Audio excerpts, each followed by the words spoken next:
네, 외교부 제1차관을 지낸 최종건 연세대 교수 모셨고요. 어서 오세요. 네, 안녕하십니까. 김종대 전 정의당 의원 모셨습니다. 어서 오세요. 안녕하십니까. 네, 나토 이야기를 좀 해야 될 것 같습니다.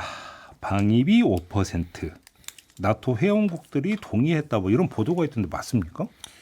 예, 따져봐야 될 것 같아요. 일단은 보도상에는 방위비 5%라고 했는데 네, 하나는 기간이 언제냐, 내년부터 5%냐, 그렇지. 그건 알 거고요. 향후 10년이라고 표현했는데 그 내용도 좀 봐야 될 것 같습니다. 그리고 구성은 3.5 대 1.5입니다.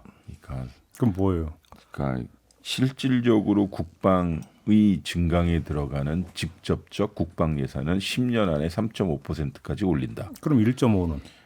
그러니까 이게 좀 애매해요. 그러니까 그들의 표현에 의하면 핵심 인프라 보호인데 교량, 도로 등 군사적 기반 시설, 그리고 네트워크, 사이버, 방어, 그리고 방위 산업 기반 강화 등 간접적인 국방 관련 비용입니다.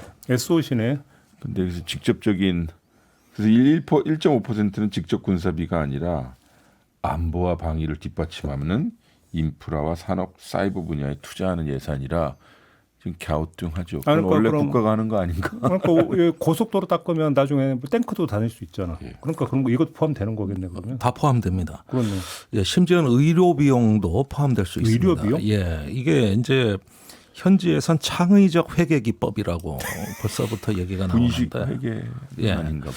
얼마나 창의적이냐. 모든 게 국방이라는 거죠. 내가 보니까 눈 가리고 아웅이지 뭐 참. 예, 다 이거 국방이라고 우기면 되는 거거든요. 예. 예, 그래서 1.5%는 그 비용인데 이것을 이제 합쳐서 5%는 상징적 의미를 극대화하고 그다음에 그 트럼프가 이것의 어떤 속내를 그 직후 기자회견에서 얘기를 했어요. 방위비를 5%로 올리고 국방 장비와 국방 인력을 확충해야 되는데 그 장비는 대부분 미국 거를 사게 될 것이다. 그러니까 그럼 미국 무기 사라는 얘기잖아. 그러니까 결국은 이 국방비 증액에서 장비를 미국의 어떤 무기 산업 또 군수 산업에 대한 어떤 지능으로 이어지는 맥락을 보고 있다는 뜻입니다. 밑장 깔기인 것 같아요. 1.5%에는 그 전문 용어인데 밑장 빼기가 아니라 밑장 빼기든 깔기든 이게 1.5% 구체적 내용이 대충 네 가지로 나뉘더라고요. 하나는 아까 방금 말씀드린 것처럼 국가 핵심 인프라 보호입니다. 그래서 교량, 항만, 도로, 에너지 시설 등 군사작전과 직결되는 민간 인프라 사업인데요. 그러니까 이거는 사실 건설 비용이라 진짜 누가 들어가서 그 사업을 수주해 버리면 네. 이건 비용이 지출되는 거고요. 그다음에 두 번째는 네트워크 방업인데 사이버 공격 대응, 정보 보안, 통신망 보호 이러면 나토에서 서로 상호 운용성 보안 강조하다 보면 미국 업체 들어갈 수 있는 거고요. 그리고 방위 산업 기반 강화입니다. 그래서 무기 생산, 핵심 부품 조달, 방산 기업 지원 등 군수 방산 생태계 유지와 강화 비용. 이거는 좀 해석이 필요해요. 네. 그리고 기타 안보 관련 투자인데 이게 뭐 R&D, 첨단 기술 개발, 정보전 대응. 그러니까 이 코에 걸면 코걸이, 귀에 걸면 귀걸이로 거꾸로 생각하면 유럽 사람들이 교섭을 잘했나라는 생각도 들기도 하고. 그러니까 사실상 3.5% 인상 요구 이렇게 이해를 하면 되겠네 그냥. 예, 그렇죠. 그게 바로 일본에도 요구했던 똑같은 수치인데요. 트럼프가 이렇게 해서 동맹국에 국방비로 1조 달러를 더 걷겠다. 그러니까 1조 달러를 더 모으겠다. 칼만 안 들어지지만. 예, 우리 돈으로 1,300조입니다. 1,400조 가까이 되죠. 예. 이게 두 번째는 이제 10년이라는 거거든요. 그렇죠. 예, 공식 합의에서는 그러니까 나토 사무총장이 발표한 공식 합의문을 보니까 목표 시한이 2035년까지예요. 아니 그러면 대충 그러니까 뭉개면서 트럼프 퇴임할 때까지 기다리면 안 돼요? 그걸 유럽 사람들한테 인터뷰를 하셔야 될 것 같은데. 근데 요것도 모니터링을 할 것 네. 같습니다. 빠른 속도로 증가하라 그랬거든요. 네. 빠른 속도로. 그렇다면은 이제 한 7, 8년을 놀다가 마지막 2, 3년에 올리겠다. 또 이럴 위험이 있으니까. 그렇죠. 그건 안 된다. 예, 그건 안 된다. 그랬는데 일단은 국방력 건설이라는 게 그렇습니다. 갑자기 돈을 확 쏟아붓는 게 아니거든요. 통상적으로 무기 체계 하나만 하더라도 도입해서 운영하는 데까지 아무리 적게 잡아도 5년, 보통 7, 8년을 잡습니다. 그걸 좀 고려를 한 거로 예, 봐야겠네. 그다음에 각국의 무기 도입 절차가 얼마나 복잡합니까? 그렇죠. 소요 제기하죠, 예비 타당성 검토하죠, 그다음에 경제성 평가에서 협상해야죠. 이러면 2, 3년은 그냥 지나가는 거예요. 예, 그래서 긴급 조달이 아닌 한 이런 정도의 국방비 규모는 올리고 싶어도 1, 2년 안에 불가능하거든요. 그 사이에 미국 중간 선거 있지 않나? 내년입니다. 내년 15죠? 예. 그때 트럼프 탄핵 당할 가능성이 있죠. 네, 탄핵 기원하지 마시고. 예. 미국에서 탄핵하기 정말 어려워요. 거의 네. 불가능하고요. 그러니까 언론 보도상에서는 10년 내라는 표현을 많이 쓰던데 그거는 조금 우리가 정확하게 봐야 될 것 같아요. 그러니까 올해가 2025년 기준이니까 약 2035년까지 할 수 있도록 노력하겠다가 정확한 표현이거든요. 근데 이게 첫 번째 케이스가 아니에요. 뭐냐면 2006년도에 나토 국방장관들이 처음으로 GDP의 2%를 국방비로 지출하자라는 가이드라인을 통과시켰어요. 2006년에. 네. 근데 지금 2%도 사실 거의 없죠. 예, 이제 막 허덕허덕 넘어가는 중이죠. 2014년도에도 두 번째 결의안이 나왔어요. 뭐냐면 러시아의 크림반도 합병이 있었는데 네. 그래서 나토 정상들은 2% 목표를 공식적으로 재확인했고요. 그러니까 2006년도에 했던 것을 2014년도에 다시 재확인한 거예요. 그래서 국방비가 2%에 못 미치는 국가는 지출 감소를 멈추고 경제 성장에 맞춰 실질적으로 증액해야 하는데 14년도였습니다. 향후 10년 내 2% 목표에 도달하도록 노력한다는 선언을 채택합니다. 갑자기 트럼프 마음이 좀 이해가 될 것도 같은데. 그래서 2% 증액 공헌의 기준점이 2014년도가 된 건데 니네 너무 뺀질대니까 지금 세게 누르겠다 이거 아니에요 지금 나토 상대로? 예, 그렇습니다. 어? 근데 이 논리 구조를 보면은 예컨대 스페인 같은 경우는 이런 협정에서 예외를 주장하면서 2% 못 내겠다 그러고 있거든요. 그래요? 그래서 트럼프의 바로 이제 그 대응이 나왔는데 그러면 안 낸 만큼 관세를 때리겠다. 예, 이렇게 해가지고 이 무역과 통상을 연계하는 또 기술을 보여주고 있습니다. 그러니까 전반적인 분위기가 이런 트럼프의 그 뭐랄까 초식이랄까 기술이 있는 걸 다 아니까 예. 어떻게든 일단 기분을 맞춰주고 보자는 식의 예. 나토 정상회의가 트럼프 신기경호 회의가 된 듯한 느낌이 들어요. 아니 조금 전에 최종권 교수님 말씀 2006년에 한 번 그랬고 2014년에 한 번 그랬고 또 혹시 없어요? 그 다음에 또? 그리고 2018년도로 기억하는데요. 그 당시엔 합의를 본 건 아니에요. 왜냐하면 트럼프 1기 때 미안합니다. 2017년도로 기억하는데 2% 증액시키라라고 트럼프 대통령이 나토 정상들에게 압박을 가한 거예요. 근데 그 당시의 데이터를 보니까 2014년 당시에 2% 목표를 달성한 나토 회원국이 3나라밖에 없었어요. 영국, 그리스 그리고 미국이요.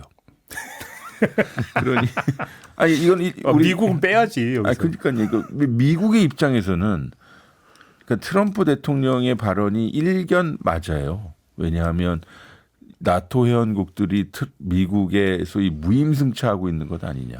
그러니까 갑자기 이해되는데 트럼프면 그러니까 나토 회원국들 완전 미꾸라지잖아. 말 더럽게 안 듣는 그죠. 한다 하면서 계속 빠져나가는. 그러니까 세게 누른 것 같은데요. 그리고 나토 회원국이 32개 국가가 있는데 24년 그러니까 작년 기준으로 23개 국가만이 2% 목표를 달성한 거예요. 당연히 말씀하셨듯이 스페인은 1.24%거든요.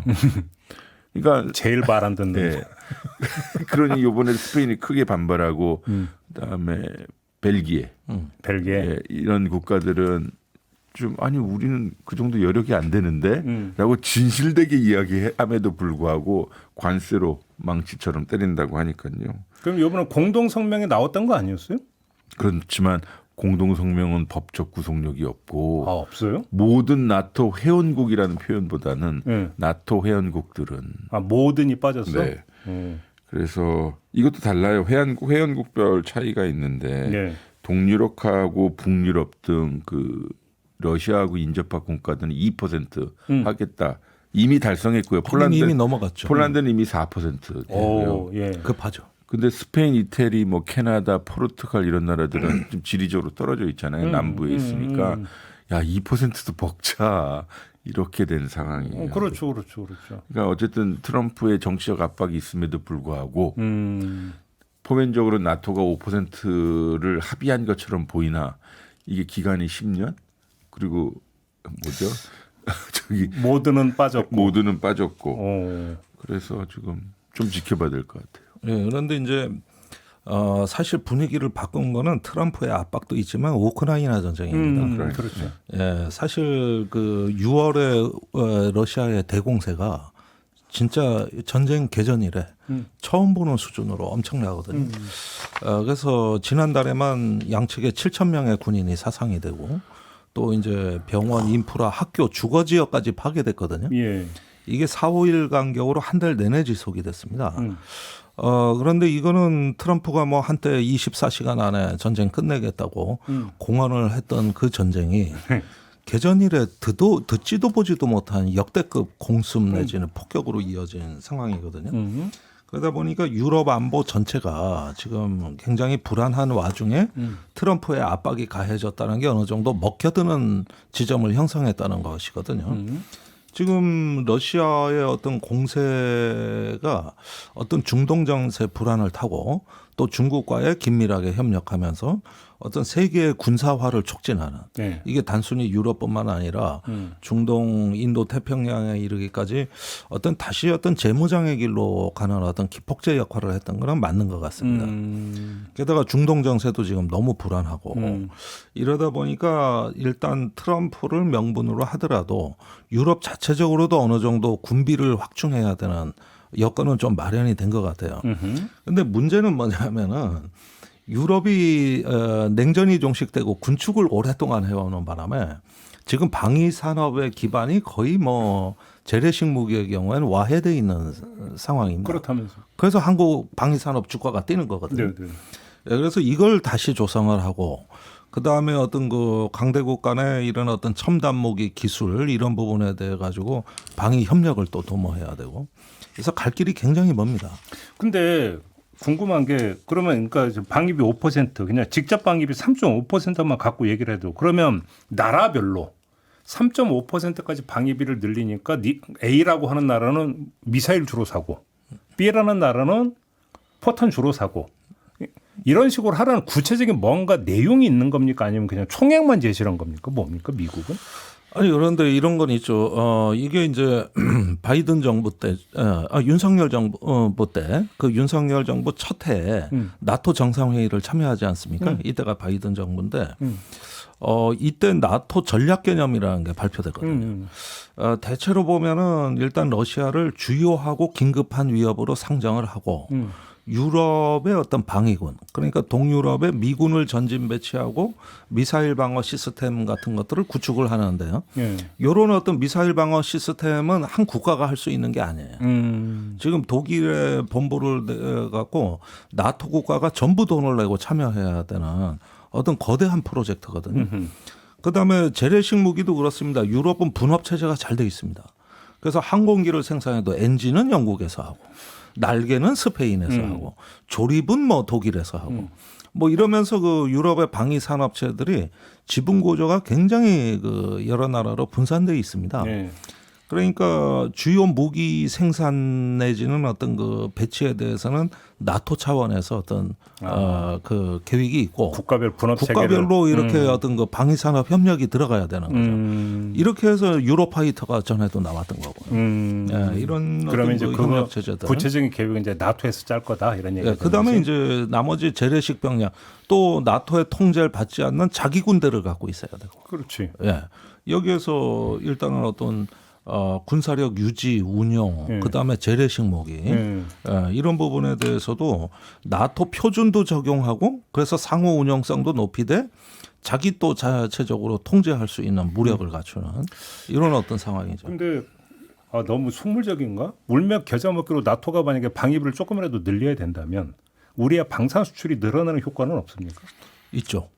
왜냐하면은 항공 무기의 그 가성비가 워낙 뛰어나서 폴란드는 저기 노하우도 그렇고 그런데 유럽 같은 경우는 생산은 그럭저럭 할 수 있을지 몰라도 무기라는 거는 생산비보다 운영비가 훨씬 많이 듭니다.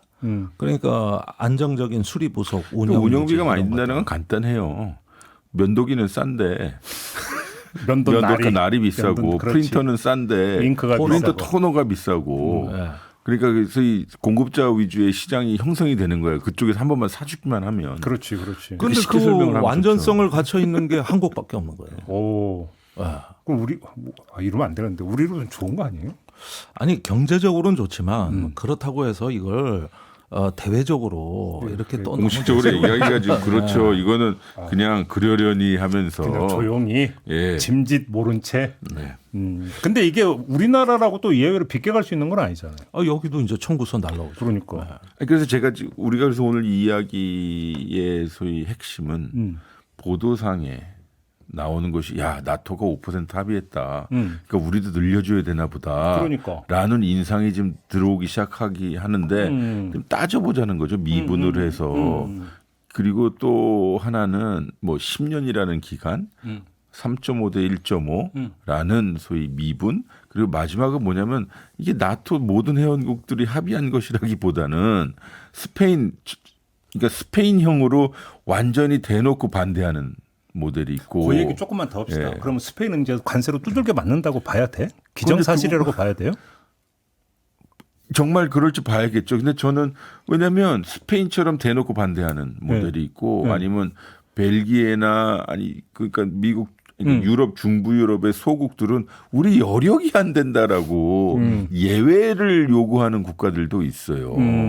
그걸 받아서 나토는 모든 회원국이라는 표현도 안 했기 때문에 제가 드리는 말씀은 야 나토에서 다 합의했대 우리도 올려줘야 돼 이거 아니라는 거고 두 번째는 여전히 그렇지 스페인 봐라 이렇게 우리는 이러면 된다 이거지. 그러니까. 사실 미국 스페인 관계 중요하겠죠. 근데 그만큼 한국과 미국의 관계도 중요한 것이니 잘 대응하자는 것이죠. 그렇죠.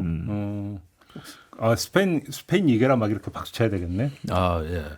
용감한 나라죠. 예.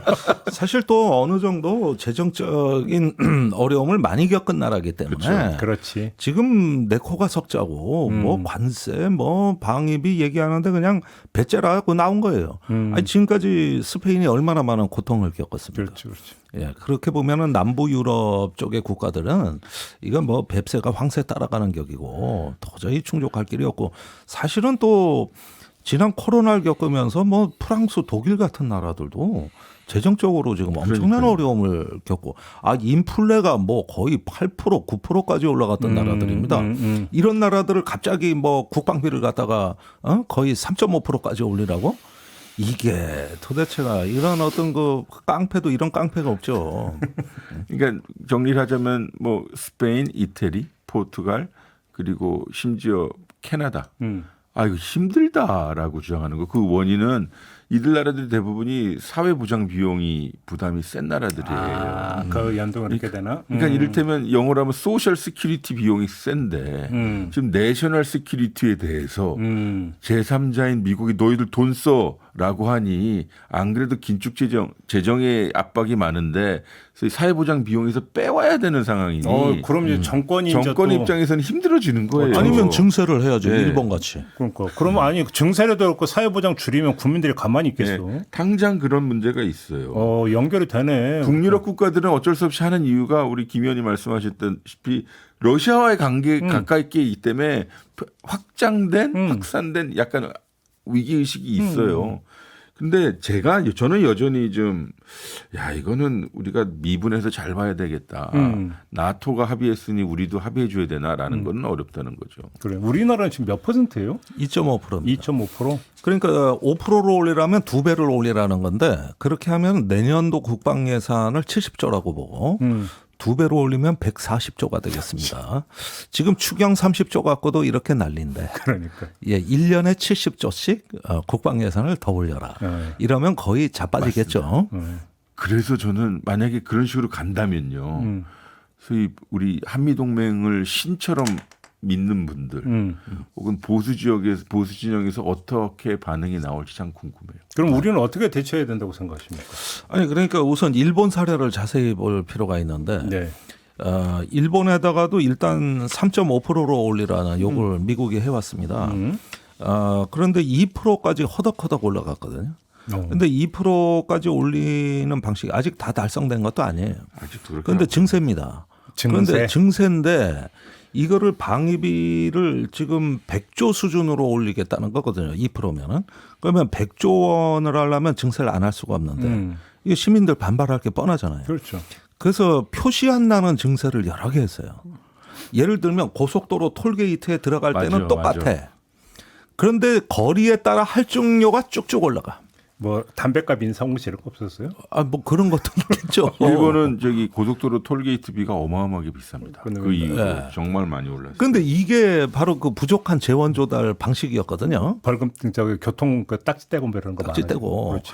이런 식으로 해가지고 어떤 생활 곳곳에 증세 어떤 할증을 붙여서 이 방위비를 증액하기 위한 조치를 해왔는데 참. 거기에다가 또 1.5%를 더 올리라고 한 거예요. 그러면 한 70조를 더 올리라고 한 거거든요. 그러면 대략 한 방위비로 당장 한 170조, 80조 원을 써야 된다는 얘기가 되는데 여기선 자빠질 거 아닙니까? 그래서 저 일본의 주권이다. 내정 간섭이다 이건. 이렇게 반발하면서 일본이 웬일이래? 이러면서 외교 국방장관 회담을 보이콧한 것이죠. 이시바 잘한다. 박수 치면 되겠네. 그죠? 그러니까. 우리 뒤따라가면 되는 거잖아. 뒤에 있으면 되잖아. 아니 그러니까 우리도 좀 그런 거.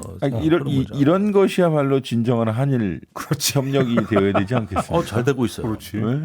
아니 그래야 되죠. 그렇죠. 대동관계를 해야지 이런 걸로는 이시바 화이팅 이렇게 외치면서 그죠? 근데 현실적으로요. 그러니까 안에서 정책하는 사람들은 고충이 많을 거예요. 그러겠지. 얼마나 시달리겠어요. 예. 그래서 뭐 몇 가지를 따져볼 수는 있겠죠. 나토 모델로 좀 시간을 벌자. 알았어, 할게. 우리 지금 2.39 뭐 때에 따라서 2.5%까지 내고 있는데, 야 그래도 네가 동맹이라고 생각하는 나토 어떤 회원국보다 우리가 더 많이 쓰고 있다. 그거는 팩트이니까요. 그렇죠. 그래서 뭐 좀 시간을 벌면서 우리도 뭐 15년, 20년 안에 가겠다라는 식으로 20년. 네, 그러니까 시간 벌기 혹은 단계적 증액을 공약한다든지. 그렇죠. 근데 그건 어렵지 않겠어요? 아무래도 우리 한반도 상황이 안정적으로 간다면 우리도 좀 줄이는 방향으로 가야 되지 않겠어요? 그렇죠. 요거는 이제 정말로 우리 중기 계획을 어떻게 세울 것인지 그리고 국가의 안보 정책이 어떻게 전개가 될지에 따른 결과로서 국방비 증액이 돼야 될 텐데 미국의 압박에 임기응변으로 되어가는 식으로 하면 어려울 것 같다라는 게 제 생각이고요. 네. 그럼 어떻게 되느냐? 우리도 각 부처에 숨겨져 있는 남들이 봤을 때 국방비처럼 보이는 예산이 많아요. 그거를 네. 여기 그걸 다 창의적 회계. 네.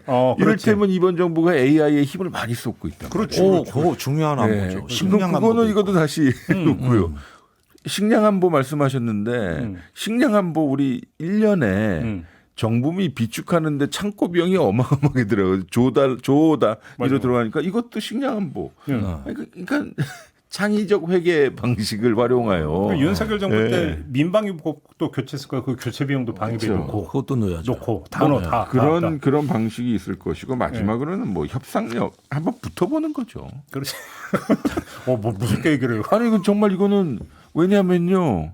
이걸 가지고 만약에 임기응변으로 대한다. 첫 번째 방식으로. 그러면 원인이 결과를 압도하는 겁니다. 즉 국방비 증액을 알았어 해주는 것 때문에 역으로 우리 국방 정책이나 안보 정책이 따라가는 거죠. 그러니까 마차가 말보다 앞에 있는 거라 이러면 안 되는 것 같아서 대한민국에서의 안보 기여 니들이 우리가 얼마나 필요한지에 대한 최 교수님 말씀은 투 트랙이죠. 그러니까 창의적 회계를 개발하라. 그다음에 정면 대응해서 확실하게 그러니까 끊을 거 끊고. 그렇죠. 아닌 건 노 이즈 노. 그렇죠. 그렇게 가야 된다. 요 두 가지고.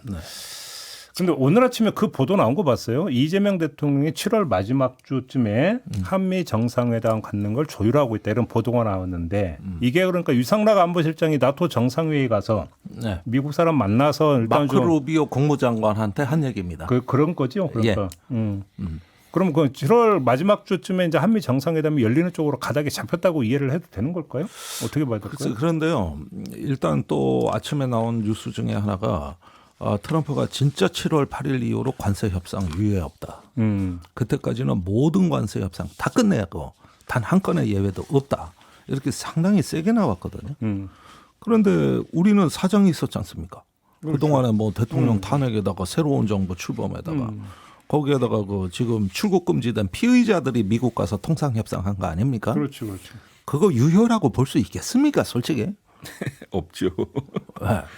그러니까 이런저런 사정이 있는데 7월 8일이면 오늘이 이제 6월 말일이니까 일주일 뒤라는 얘기인데 이건 말이 안 되는 얘기 말이 아니에요. 안 되지. 근데 이제 정상회담을 7월 말로 했다는 것은 제가 보기에 관세 협상을 그런 기준으로 우리한테 들이댄다는 게 이게 너무 가혹하고 또 인플레 감축법에 대해 가지고 사악하다 그랬습니다.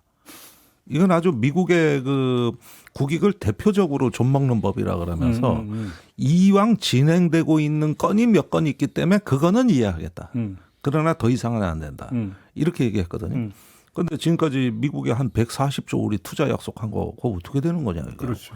벌써 70조 집행까지 했는데 이제 이런 문제로 보면은 만나기는 만나는 걸로 보여져요. 또 관세 협상도 어느 정도는 이거는 진짜 한국의 비상사태니까 유예도 조금 더 얘기할 수도 있는 거 아닌가 하지만은 남아 있는 문제도 만만치가 않은 상황이거든요. 예, 그래서 또 트럼프는 당장 알래스카에 돈 내놓으라 그럴 거고. 예.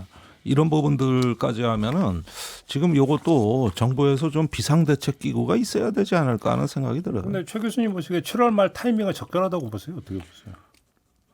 아니 뭐 한미 정상회담 하는데 적절한 시기는 언제나 하는 것이 적절한 시기라고 생각하고요.